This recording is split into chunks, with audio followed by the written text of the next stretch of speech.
What are you doing right now to support your employees from a mental health standpoint and Yeah. from a de-stress standpoint or, just creating a safe space and container?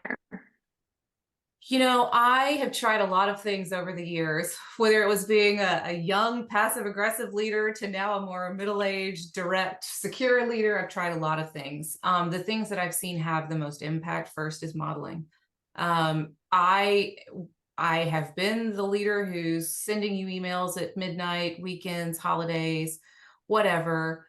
And then I learned over time that because I am on at that time, and just because I'm trying to get it off my desk, other people will be spurred on to action. So they feel obligated to respond.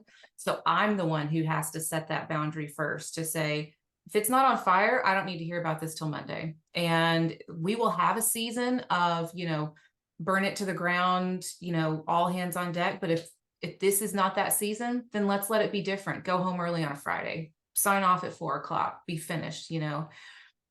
It's learning that was the hardest part. I used to travel back and forth to Jonesboro, Arkansas.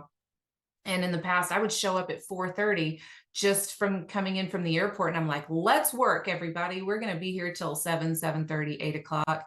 Until I finally gained the awareness after a few years that people dreaded to see me coming. Right. This is the opposite of how they should feel when I get there, right? That should be kind of like an energetic change. So things like that, modeling, of course, holding people accountable, also really changing the conversation, especially with my leadership team, because they have the most influence. They have more influence than I do. Changing the conversation about mental health and support.